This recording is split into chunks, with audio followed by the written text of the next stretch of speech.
All right, ladies and gentlemen, we are back with another episode of BopCast today. On BopCast, we have Christine Teh. I originally connected with her on LinkedIn. Not sure how.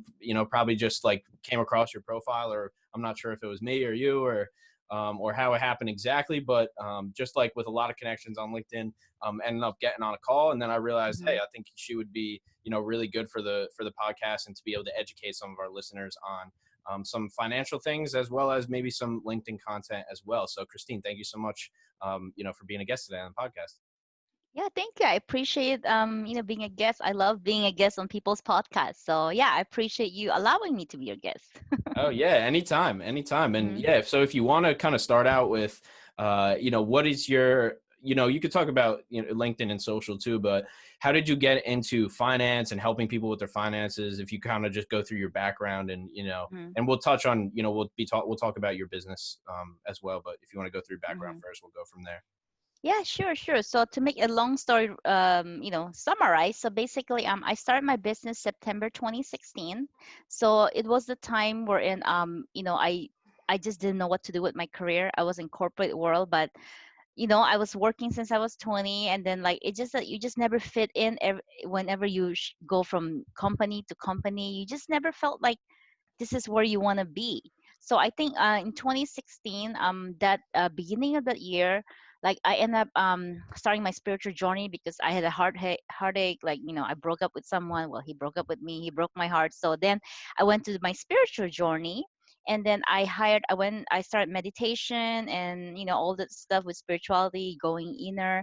And then I was pretty much single that entire year. I wasn't dating because I want to focus on myself. Then I hired a spiritual life coach, and then I think it just started the journey. Part of our conversation was that, what do you want to do with your life? And then I said, you know what, I don't really want to be staying in the corporate world. And then so she realized that whenever we talk about money, I just light it up. And then she said, why don't you teach people about money, about budgeting, about cash flow, whatever, because you enjoy that. At first I was like, who would want to pay me for that one? Like I thought like everybody knows money, because my friends that I hang out with, like they most of them were Asian people, so we tend to be very, they're frugal and stuff It's like part that. of the So culture. I feel like yeah, I it's might. part of the culture. I just never got exposed to it. I have good friends, like other non-Asian friends now. So some of them have money problems, but before I was younger, so I was like, yeah, it's like, who has problems with money? Because I'm Chinese and born and raised in the Philippines, Oh so we wow, don't okay. have the concept of credit card. So everything is by cash. So Yeah. there is no like, putting your entire life on the credit card, as people say. Nope. Nope. It's all cash in the Philippines. Now, like when I went back a couple of years ago, there's credit card now. But when I was growing up, high school, elementary, everything is cash. And even if you go to Asia, it's still predominantly cash. Like Japan, they still want to accept cash from most places. So so I was like, oh, who's gonna pay me? But then she said, yeah, trust me, here in America, there's a lot of people who needs your help. So then I started offering it for free to my friends first, who I thought could use some help. So then I said, I'll offer it for free. Work with your budget. Like get your finances in order. So in exchange for that, if you were happy with what I offer or the services I provided, write me a review. So I started on Yelp. That's why you saw my screenshot today. Like Yep. actually, a lot of my business initially came from Yelp, and then LinkedIn just started mainly this year. So I started having, I think, 5 reviews. So as soon as I had 5 reviews, so I live in Silicon Valley, in Bay Area. Everyone used Yelp for almost anything. Okay, even coach, even my life coach, like initially I found her on Yelp. Wow. So people look at everything on Yelp. It's not just for restaurants. Okay, so if you're a business, you want to be on Yelp. Okay, so then after 5 reviews, I think people start to find me on Yelp, and then so I started getting business. So I did got paid. My first pay was September 2016, so I still remember that. And after that, I just started getting business. Maybe one or two clients every month, or it was slow at first, but I had a full time job, so I wasn't in a rush. So fast forward, I kept my corporate job and worked part time nights and weekends while building my business. And if I have to advise anyone who wants to start a business, do it as a side hustle. Do not quit your job. Okay. So I have friends who's like thinking, oh yeah, you know what? I'm gonna be so successful, blah blah blah. I'll just quit my job. I'm like, unless you have a lot of money in the bank, it will take you a while to build your business. And then you're gonna be always stressed about money. You don't want to be those type of people who quit their job, work on their business from scratch, and then if you don't know what you're doing, you're gonna end up going back to corporate. And I didn't want that, so I took it like the route of like building it. So that was September 2016. Then fast forward, May of last year, 2019, I finally quit my job.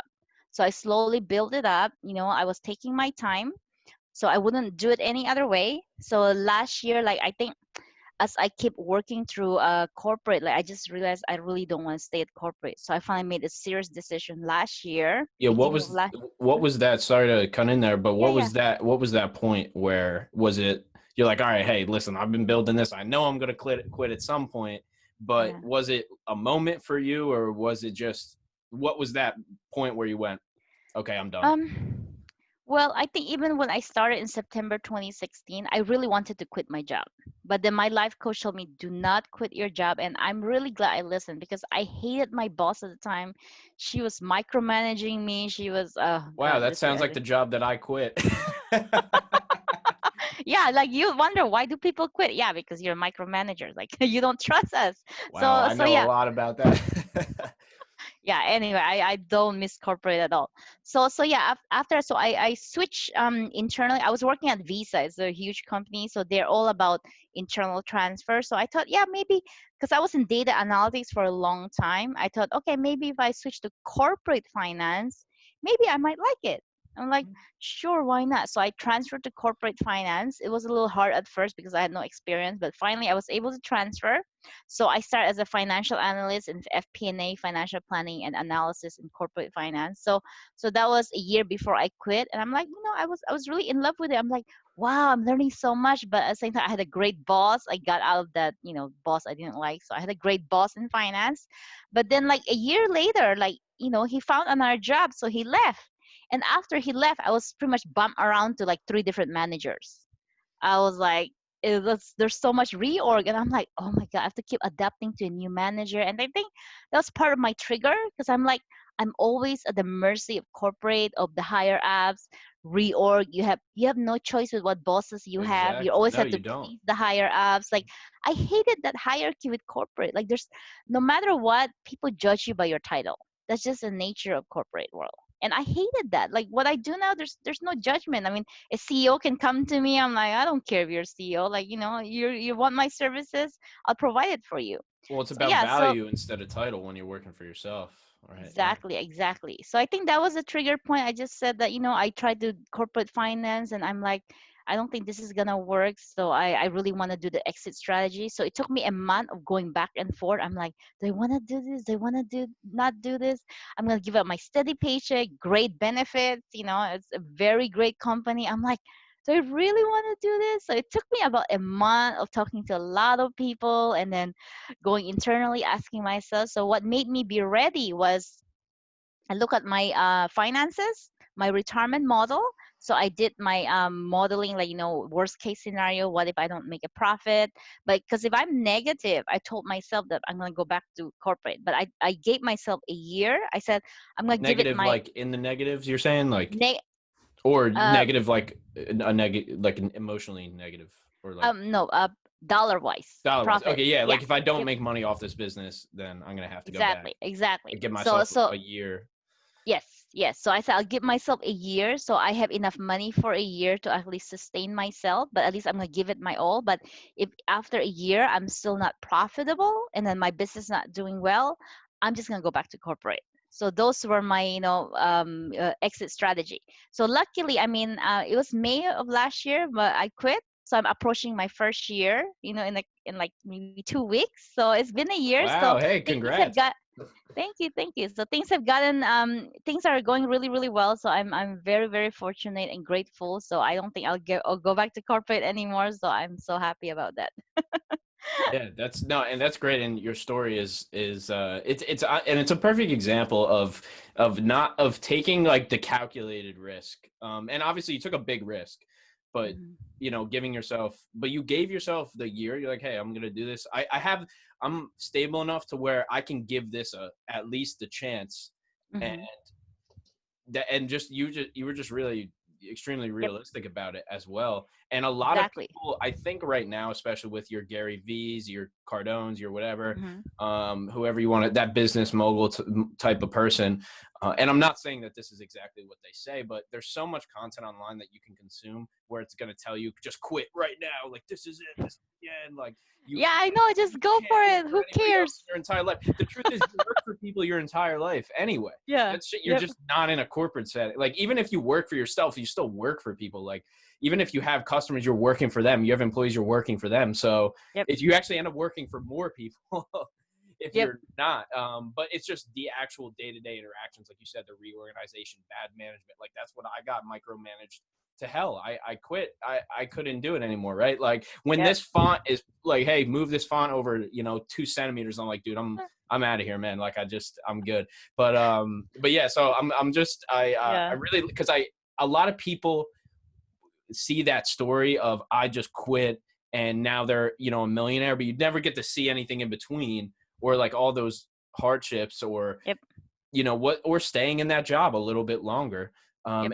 And we just have this aggrandized view of it. So I'm glad that you brought it down to a Yeah. realistic level, and you made sure Yeah. that, Yep. you took that, you calculated it. But Mm-hmm. I'd like to kind of, dive into what was that first month like of you not having that, and was Um. it what you thought it was going to be? Did you get, keep the clients you had, and it kind of took off from Yeah. there? Yeah, so my business model works differently. Like it works on getting new clients every month. Okay. So it's not based on retainer. Okay. So I know like advisors is on retainers. Like you sign up with an advisor, then you'll be with them because they manage your money. And then that was part of my fear, and part of some of people say, how can you make it? You always have to find new clients, like on retainer or whatever, then you always have to stress out. But the thing is that when I calculated, I really only need about five new clients every single month. So 5 times 12. So over the lifetime of my career, like I'm estimating, I'm just thinking, okay, maybe I'll retire at 70 when I start to take money out from my retirement. So till 70, like I really only need about 2,000 new clients over the lifetime. Like Wow. how many people are out there in this like US Bay Area, like California? I mean, there's Within plenty for like probably everyone. 10 miles from you, you got Yes, enough yes. So it's about prospects. it's about abundance Apologies. mentality, Yeah. right? So there's no so I think May, yes. So since May, I'm being transparent. It's May till now, like I was profitable except for 1 month. July was negative. Like I actually was freaking out. I was like, oh crap. Then I talked to other coaches. They say, yeah, summer month is usually the slowest because like nobody wants to like spend money. They're They're on out and about. vacation. Yeah, exactly. At Yeah, the yeah. beach. Yep. So yep. So yeah. So yeah, that was the only month I was negative, but May actually turned out pretty well. I probably had like 10 new clients the first month. Like I was like, whoa, what happened? Like it's like because I'm very spiritual too. So I don't know if you if you Oh, believe in the law of I'd attraction. love to go into this. So I, Okay. I hope that we can. Yeah, Yeah. yeah, no, I'm sorry. What were you gonna say? Oh, I was just saying. So what did I read? So I read the book Law of Attraction by Esther Hicks, and then I read The Universe Got Your Back. So yeah, I'm very spiritual, and I think like when I shift my mindset into like, like of service, and that because like initially I was like terrified. Like I was keep looking at the number, like how many clients do I need, blah blah. Like I was just so obsessed by it. I like literally wrote it down on my whiteboard. I like how many do I need? Like I was just stressing out of it. So I think like when I shifted my mindset to like, focus on service, this is what I love to do, and then trust that the universe has your back. So I think when I shifted that, my energy shifted, and I don't know, it was like magic. Like I can't tell you.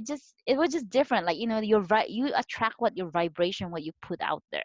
So May actually was a really good month. I was so surprised, and my best month yet so far well since the lifetime to date since I started was actually in February. So that was my first month that I had really, really good month in revenue. So this April was a little slow because of the coronavirus. So what I noticed, because I look at my metrics on Yelp, I can see how people viewing, how many people visit my page. So basically, it dipped when the shelter in place started. It really dipped. I'm like, did Yelp did something to my like whatever. So it was just the shelter in place. But now I think people are getting used to this new world we live in. So it's starting to come back up again. So I literally got a lot of new leads from Yelp just recently this past week. But when But shelter in place started, it was really slow. yeah, so how does that work Hmm. with like I've used Yelp, but Hmm. how do people find you? Or do you drive them traffic to your Yelp I don't profile, or I is it don't all do Google, anything. or I don't. do they type in financial coach for where you live and then you pop up, or how are they getting there? Um, I think they just type finance on Yelp or money or whatever. So I don't do anything. The only thing I do is that I ask my client after the session's over, yeah, if you're happy about my service, I'd really appreciate if you can write me a review. Oh, and And then the you probably nice rank one, higher too, the more yeah, reviews yeah, you I get, I and you should come up have a lot. first. Yep, yep. I should have a lot more reviews, but I don't know if you know Yelp, if you talk to other people who are on Yelp, a lot of people don't like Yelp because they don't treat business owners very well. They're more consumer oriented. You're saying Yelp doesn't treat business owners as well. Well, I mean, No. any company, right? Spotify doesn't care about artists. Spotify Oh cares really? about Oh. listeners. Well, artists don't pay $10 a month. Listeners do, Oh. right? So Yeah, Yelp, it's who pays? Who the no, advertisement that Yelp business runs? owner pay. I You can guys pay them pay, for and they ads. still Yeah, don't but care. See, this is how no, much I don't know I about don't Yelp. But pay. I oh, don't okay, pay them. It's all organic, but then they get business from us, but then they don't care about us because then it's about consumer because they're oriented because running they know we, ads on their site for yeah, consumers, and they want, yeah, yeah. and they know we as a business owner need Yelp to drive business, so they don't care much about us because they know we need Catch 22 them. that got you, and Yeah. yeah, yeah, that's crazy. I didn't even know like the details on If you Yelp want and to things like get that. Yeah, if you want to get more details, there's a YouTube, not YouTube, what's that? Amazon video. It's called The $1 Billion Bully. It's all about Yelp. It's like so hilarious. All right, I'm writing it down. Billion dollar bully. I'll put it in the show notes Yep. so people can check Okay. it out. Okay. I just turned on my light because I Hey, realized there you go. I Oh, it was. looks great. Yeah, that's good. I Awesome. totally You got a forgot. I'm good like, setup I there. look dark. Yeah. Cool. Well, all right. So Yelp, and then you also we could we don't have to actually. All right. I'll keep it more just because I want to ask you a couple more things Mm-hmm. about Yep. kind Yep. of spiritual and like mindset things, and then I want Mm-hmm. to definitely hit LinkedIn for sure. Yep. Sure. Sure. And talk about that. But Yeah. so for me, it's been meditation that really changed me. I for a Oh. lot of people, and I had just actually when this is out, the previous episode with my friends Ali and Sean. For them it was really like one thing, and then one habit that changed everything for them, and then they added more. For me, that was meditation. I've always been into fitness. I've always like worked out and done that. And that's kind of been a mental and physical meditation for me. But Mm-hmm. I started following this guy named Sam Harris, and Mm-hmm. he does guided meditations. He wrote this book Okay. called Spirituality Without Religion. It's a really great book on Mm-hmm. Mm-hmm. meditation. I started doing a 30-minute guided meditation every day with him at like 6:30 in the Wow. morning, and 30 minutes? 30 minutes. Dang. So now I do 20. I do 20 a day now, 7 days Okay. a week, Yeah. and that's been huge. But so did you, when you kind of made this spiritual shift and trying to find yourself too? What were I think you like mentioned them, but like did meditation help, or like what really helped you, and then what did that change for you once you kind of discovered Mm-hmm. that? Yeah, I live in Silicon Valley, so there's a lot of spiritual class around here, especially in the Bay Area. So I took classes. So there was this program, it's all about clairvoyant, because I'm more clairsentient, but it's very hard to find a class that teaches you class after class about spirituality. So they're focused on clairvoyance, and I said, well, that's the best I could find. So I started with them, like the first class, which is about learning yourself, and then like it was like 3 or 4 classes, and then so I just kept taking their classes. It's all about like women spirituality, women healing, or other stuff too, just in general about finding yourself, learning about yourself. So when we go to class, we meditate a lot. Then we talk about it. Like, what did we meditate? What did we learn? What did we see? It's all about what you see. Then after that, so last year, because I knew I was gonna need a spiritual community for support. So when I quit, I signed up for the 1 year program. It's a clairvoyant program. So it's called a graduate clairvoyant program. So we meet twice a week. Tuesday we read people. So it's like 2 hours reading. Someone go there, they train us to read. So we read people's aura from chakra and aura, first layer to the seventh layer, and then chakra seven first to the seventh. So you just read through that, and then I think like it's just amazing, because then some things you're like, am I seeing that? And then it's like, then later on, like they validate what you saw. So we are all psychic, like if we just tune into our intuition, we all have that intuition with us 24/7. You just have to trust it. And I never trusted my intuition. I always push it away.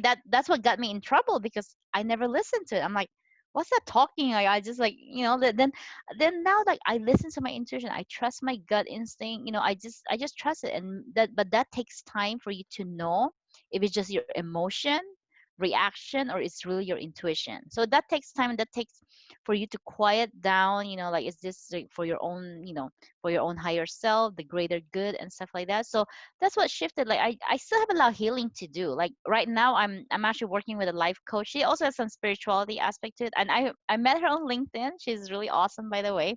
So we're working through some inner child healing as well. So I've never done that, and that's what she has. And I think all of us has some healing to do. Like nobody in this world has like no trauma at all, unless you're a baby, but we all have some sort of trauma. So we're working through that. And then there's like it's a lifetime commitment, right? We're always a work in progress till we die. Same thing with money. It's you need to know your money till the day you die. Same thing with eating healthy and staying fit, right? You can't just like, I'm gonna cut sugar for a month. I'll be okay. I'm gonna go back to sugar. Then okay, you're back to your whatever.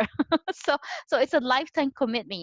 Yourself, your work in progress, your relationship with yourself, because your relationship with money. So when I work with clients, it's always focused on the foundation of your relationship with money. How is your relationship with money? How can we build that? So everything revolves around that, because when you have a great relationship with money, no matter what, like coronavirus happened, right? So some people, like, they're like freaking out. They don't want to like, oh, I don't want to look at my debt, whatever. But the thing is that if you don't look at your wound, like your wound is open, like if your wound is open, you have to ask, like, what can I do to take care of it? Same concept with money. If you have a lot of debt, if you're not looking at it, yeah, it's gonna keep growing. So you have to see what can you help money with? What is it needing right now? If you have a lot of debt, what do you need to do? and You have to cut expenses, whatever. Yeah. the basis of a lot of that too, which I think you would agree with, is fear. I think it's just a lot of Yep. people are fearful of, they don't want to go sign in to see. I don't want to go sign in and look at my student loan, right? It's not that much. Like, it's not crazy. It's not 100,000, right? But I still don't want to go. Some people don't even want to go open up their bank account, right? And it's just fear. Yeah. Like, Yep. they're just scared, like, of Yeah. what of dealing with that. Once, Yep. okay, now I know what it is. Now I have to take these steps. I'm scared. But Yep. I'm so glad that you touched on the subconscious and the power of that, because I Hmm. just read this book, Think and Grow Rich, by Oh Napoleon yeah. Hill. Yep. Yeah, great. I did the audio book. It was great. It's like 10-12 hours or something. It took me like a month and a half. Wow. Yeah, and Uh-huh. it took me a while. I read like 4 books at one time, so it's just, Wow. I don't have to go fast. I just take it slow, but a great Yeah. read. And that Okay. that book, I didn't realize that the title is actually the book. Like, it really is Think and Grow Yep. Rich. Like, it's Yep. thinking is first, which Yeah. nobody ever teaches you that. And sometimes people say go with your gut, but then what does that even Hmm. mean? So you have to find what that means first, and you have to, Yeah. right, have the relationship with your Yep. subconscious, with your Yep. gut. And then Yeah. also, I liked how you said the relationship with money too. I was Hmm. I interviewed my friend Colin, and he's he's a credit expert. So he helps Okay. people build businesses with credit. He's a Hmm. credit repair specialist. And Hmm. he said that too. He's like, oh, you have to be best friends with money. He's like, I make a written note to money every single morning, and I tell it what I want, and I tell it what I need and what I'm going to do to get there. And Yeah. so then I did that too. And I started saying, okay, like, setting these financial goals, say, all right, this goal for this date, this goal for this date, like, even just to have that relationship and start building that relationship. But Yep. Yep. so Yep. then Exactly. but to bring it back to your story, so that kind of all tied in with what you were doing Hmm. in your life. And so the group, it seems to me that the group of nature and the accountability of the group really helped. I haven't done anything in a group like that. So Yeah. It's very hard to find it. Yeah, because I think, you know what, I can send it to you after, because I know two of them do allow all virtual. Yeah, one of them actually allows all virtual. My teacher doesn't allow all virtual because she's kind of more old school. So, but now she's forced to do it virtual Yeah, I was because gonna it's say this coronavirus. But this yeah. world we're in right now. Yeah, yeah, but no, I think yeah, if you're interested, I can definitely send you that link and then you can check it out. But their schooling all started from someone who started in Berkeley, so it's a very very old tradition, but it's all focused on clairvoyance. So and trust me, I haven't found any other group that actually teaches you and then have that community. So I appreciate that I have this community that I can go to. It's kind of Yeah. like a church. They do call them a church, but I don't know if it's really a church. But Yeah, you know. I don't know really anything about clairvoyance. I know, I mean, like just like meditation and like Hmm. and you know, the power of the subconscious and the power of the mind itself. But that's it. That's awesome. I had somebody on who talked a lot about Reiki healing. I've never done that, but Mm. I've heard Yep. a lot of these things too. And like, you know, you bring sometimes people bring up The Secret and things like these. They're not, the intangibles are really hard to believe in unless it Mhm. works for you. So I feel like people don't even take the chance to adopt it or try it. Mhm. Yep. But so what made you want to start doing that stuff? Like, did you wake up one day and you're just like, I want to learn clairvoyance? Or like, or was it that, like, what made you want to kind of look into that? It's just more about I've always been fascinated by any psychic abilities. You know, I'm just fascinated by that. So I mean, I don't go into others, but I do tarot cards too. So that Okay, yeah, I've done some of yeah, those before. yeah, Okay. yeah. So I do some readings for that, my friends. So anyway, I try not to go woo woo with my clients, but I am very spiritual. But then like I'm not like I don't like talk to them about Reiki, tarot, unless like I can sense that they are also interested in that, because not everyone's interested in that. But to work with me, they have to be some sort. They have to have some sort of spiritual mindset too, because like a lot of what we work through, you know, like we have to work through their pain, like their history, like why are you even afraid of money, like that all boils down to like, you know, what happened when you were growing up. So we have to really go through the history, So, really explore yeah. that past, and then work through the traumas that happened, like, you know, So what happened. it's beyond money Yes, for, exactly. It's all spiritual, like you said, you know, like you have to have that relationship with yourself first, because otherwise it's like if you don't care about yourself, you know, it's like you don't want to like improve anything. So I'm all about self improvement, and you know, I'm very self motivated. That's why like, I think being an entrepreneur, you have to be very self motivated. You have to be very organized, cuz like I mean, I do everything, right? I don't hire a VA. I don't think I want to hire a VA. Like I made my business so it's organized enough and efficient enough that I don't have to hire a VA.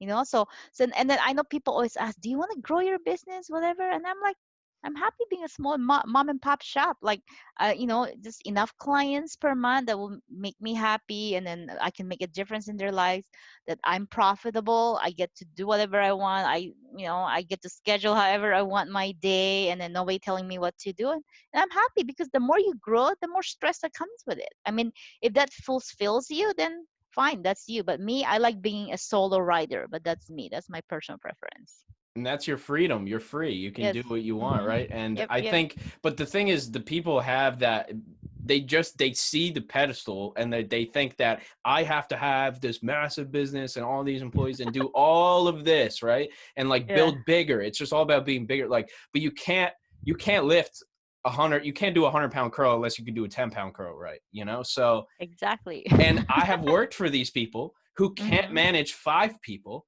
but they're like, Yep, I'm gonna build this $30 million business. It's like, dude, you can't manage yep, ten yep. thousand a month, my man. Like, let's do a little audit here. You know? Yeah, yeah, yeah, yeah.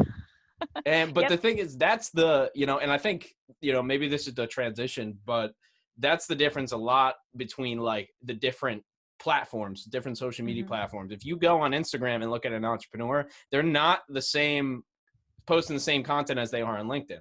Because LinkedIn, they're looking towards the professionals, right? On Yeah, yeah, Instagram, they're trying to sell you their course. And they might be trying to sell you their course on LinkedIn too, but if they want to yeah. have engagement on LinkedIn, they're going to have to actually do the engaging, right? Where you Yep, have yep, like Instagram, this platform where it's just like, look at me, I got Lambos and cars and I got Ferraris and houses, and it's all about the looks.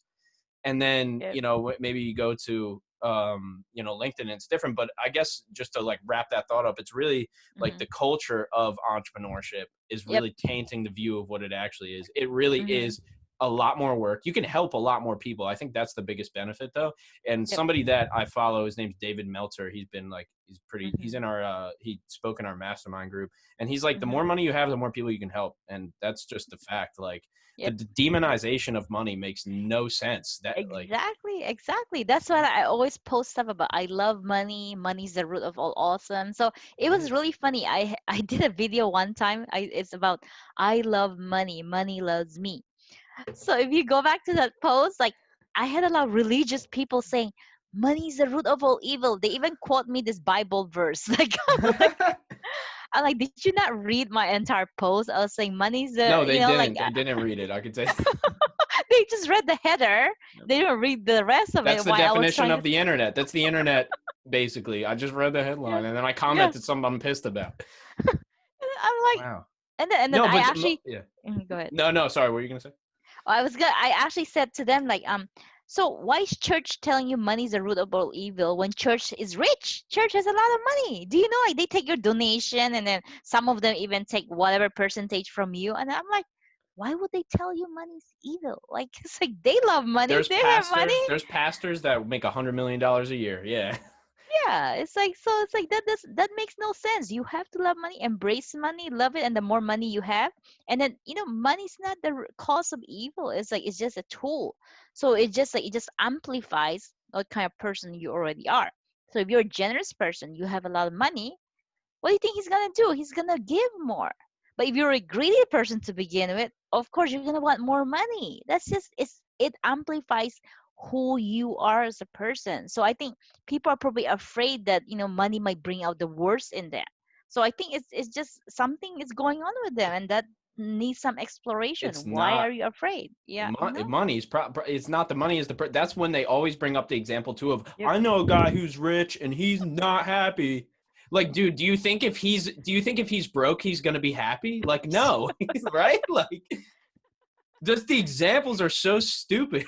And like these are examples Yeah, that I thought too, like, yeah. when you don't have any to, and we have no concept of money too, it's very hard to like get into that Mm-hmm. position of like these all the people who, and like I don't really want to get into like politics and capitalism and stuff like that, but it's relevant. But Mm-hmm. they look at like the at billionaires, or like the people that run corporations, people that have thousands of employees have the hardest Mm-hmm. jobs. Like, it's not Mm-hmm. like they're not working and turning wrenches Mm-hmm. and stuff, Yep. like not hard like that. But Mm-hmm. imagine making the decision to fire Yep. 500 people. It's like, to even Yeah. have that decision be on you in any form, like nobody Yeah. can understand that. Like, and Yep. then just to say that that's evil, like they have like, what? It just doesn't make sense. But Yeah. that's Yeah. why I'm really glad I could have you on here to dispel Yep. some of Yep. Exactly. the myths. But yeah, I'd like to talk about LinkedIn a little bit, just since that was kind of the reason that we connected here. And so you mentioned Yelp, that being really good for your business too. Mm-hmm, mm-hmm, mm-hmm. What has LinkedIn done business wise? And then I'd kind of like to get into the personal branding stuff too. But Yeah, sure, sure. So I quit my job May of last year. So at the time I wasn't really on LinkedIn yet, but I knew like once I quit my job, then I start thinking, okay, where else can I market? I don't want to just wait here and then have people find me on Yelp. I want a place, a social media platform where I'm being active, I'm out there showing up, whatever. So I've always wanted that. So I don't know why it took me several months. I think the first couple of months I was just focused on just running my business, being profitable, that I wasn't really thinking much about other, but I started to think about other social media platform, and I said, you know what, my clients are working professionals, where else would they be hanging out at? LinkedIn. So I said, okay, you know what, I'm going to dedicate on LinkedIn. So I started being very active in September. So I started showing up. I think initially I didn't post, so I just started engaging, showing up, just being there on the platform, and then getting to know people, network, and then probably 2 weeks later I start posting, and then and then I just being consistent and stuff like that, and then just and then you have to get into the mindset of not selling, because initially I think I probably started a little earlier with LinkedIn, but I didn't know what I was doing. I was like sending random connection requests, like cold messaging people, like me I don't too. know, I read that some were cold messaging, and then I'm like, it's a numbers game. I actually got probably 2 or 3 clients from that, like, but it was a numbers game. so so you send, I don't know, 50 and you get like one lead It or is. whatever. So It but I is a did, numbers game. Yep. yeah, it was very taxing after a while. I'm like, I don't think I want to show up like this. And then so then I'm like, you know what, I want to show up my presence. So then I start working on my posts, my presence. So that was September. So I did that every single day. I start building my brand, my following. And then the more time you spend on a, it's like, this is another part, your relationship with LinkedIn. So as I build my relationship with LinkedIn, so the more I'm learning, the more people I'm meeting, I'm making new friends. And it's not, you can't get into the mindset of sell, sell, sell, sell. You have to get into a mindset like you're building a relationship, you're networking, and then and then who knows, like you want to be open there, so you want to earn people's, know, like, and trust factor. So once they get to the trust factor, then they want to come to you. So yeah, so it was September, October, November. Yeah, like it was like 4 months of building before I even got my first client. My first client that paid me was in January, and some of them was actually they were following me already, and then sometimes they joke around in my comment, I need your help, Christine, but they never come to me. So I said, okay, like, and then but then like one of them eventually came to me and said, hey, I'm ready to sign up with you. I think like she probably still want to see me how I'm doing before she'll sign up, right? So yeah, January was my first couple of clients. I forgot how many I had, but the link I sent you was year to date. So yeah, January, February, March, April, yeah, that's the time I start having clients. And then I do have consistent leads coming from LinkedIn. So I'm pretty happy about that. So I feel like I'm at a good place now with LinkedIn. That's why I want to focus on Instagram now. So that's And my next step. Those hey, two there we go. platforms. And we Yeah. spoke about that too. And Yeah. you know how my opinions on Instagram. I love Instagram, but there's Uh-huh. you got to wade through the waters of Instagram. Yep. LinkedIn, you can kind of just surf, but as far as Instagram, it's like a Mhm. jungle. But I'd like Yeah. to I'll stay on LinkedIn. But Mhm. yeah, so you said you get solid stream of leads. Obviously got a solid stream of connections. I think you have like 40,000 connections right now or something, or Mhm. followers on LinkedIn. And so what type, I assume it was your content that drove people and allowed you to have that audience. Like what Mhm. kind, how did you start creating it? Were you just doing text posts, now you do some videos? Were you Mhm. always doing those? I just helped an executive or somebody, I think he was a sales guy. I Yeah. was on a call with him for 25 minutes and I Uh-huh. helped him just literally just record on his computer to make content. So I Oh. know a lot of people, are always Yeah. wondering how you, Yep. started making content.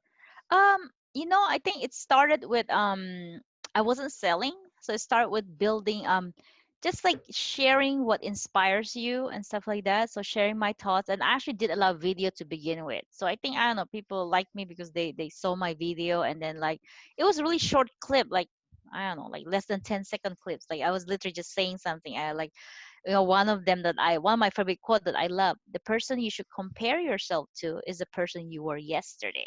So I literally just read that, and I probably write a story, and then the video is just really reading that. Then the text is a longer version of what, how I feel, but whatever, blah blah.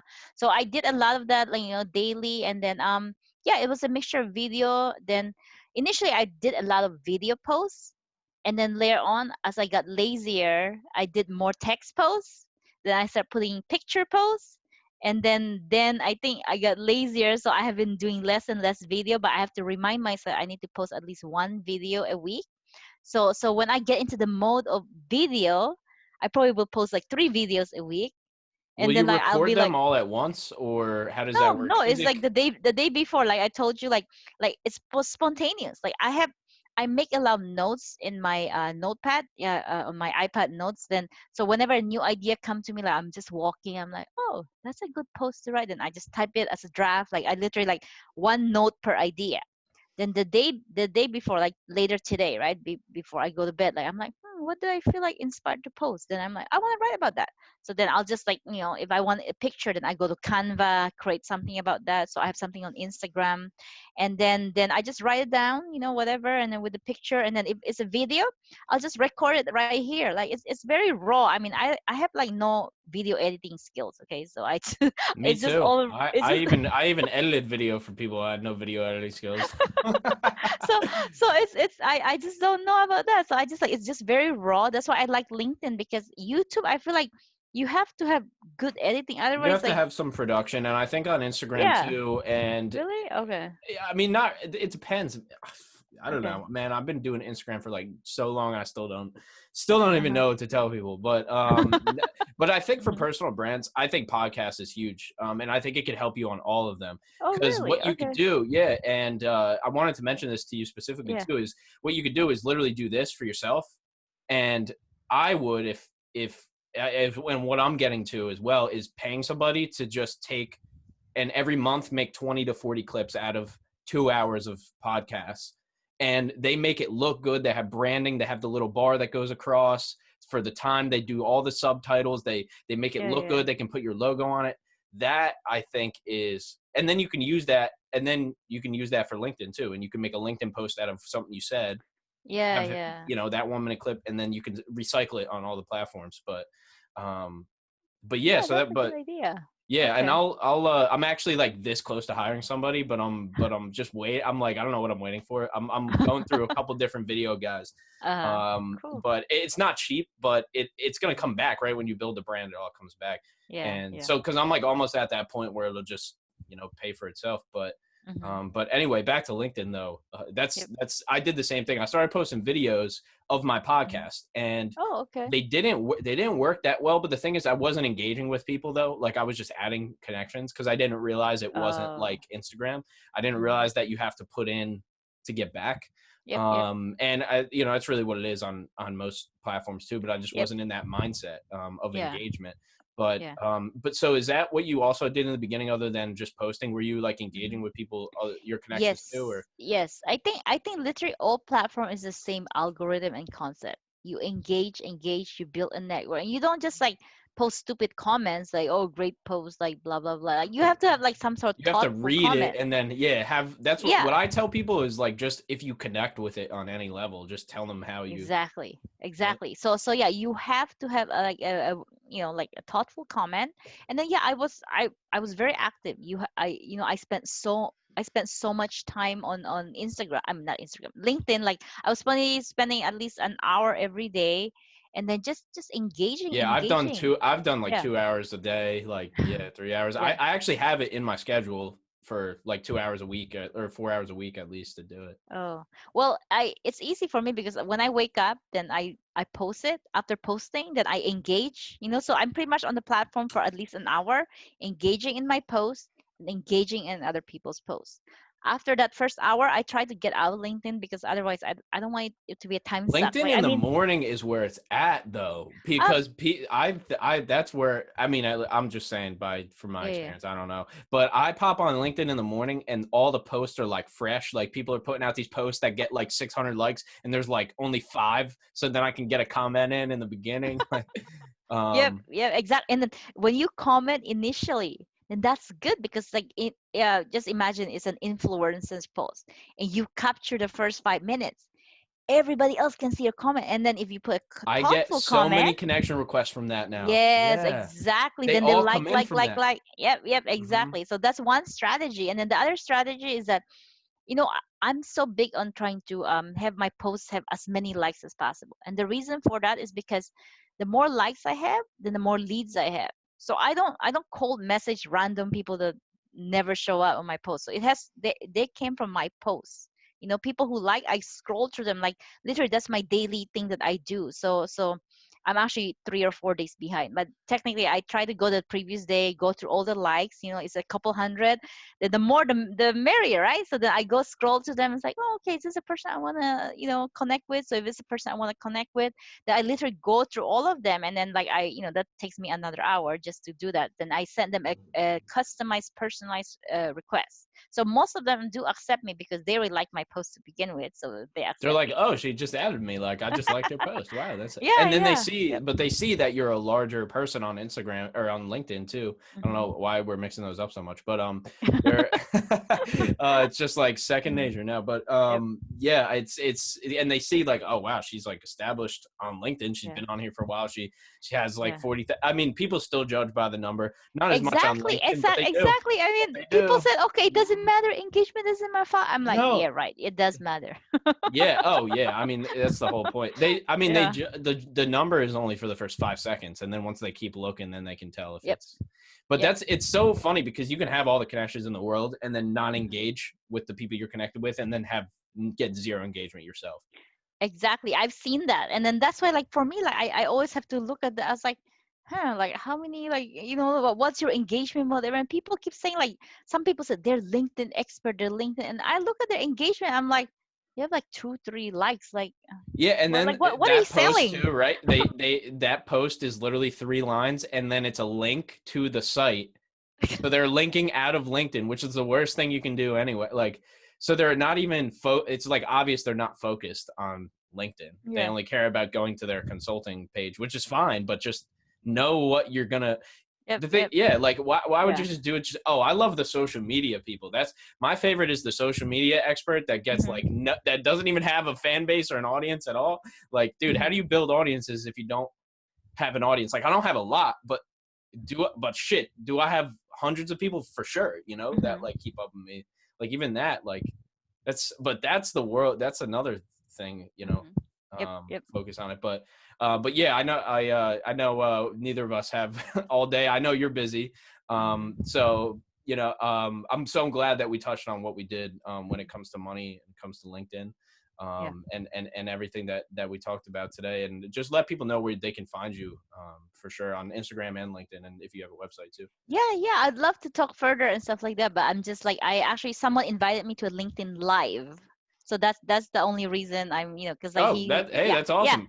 Yeah, so if you have time, you can pop up there if ever, yeah. Well, actually, this is not a live recording, so I should say that. So anyway, so yeah, people can find me by LinkedIn. So just Christine Teh, and then you can send me a connection or follow, but I usually accept everybody. I still have 10,000 more connections to go. So, like, connect with me till it max out. And then you can go to my website, Teh Financial Coaching, TEH financialcoaching.com.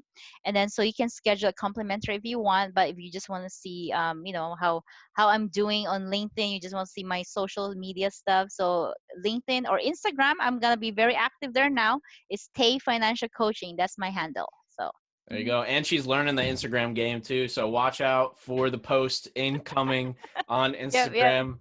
yep, Thank you so much, Christine, for being a guest today, and just dispersing all of this knowledge. yep. I really appreciate it. A lot of gold, a lot of good clips coming out of this one.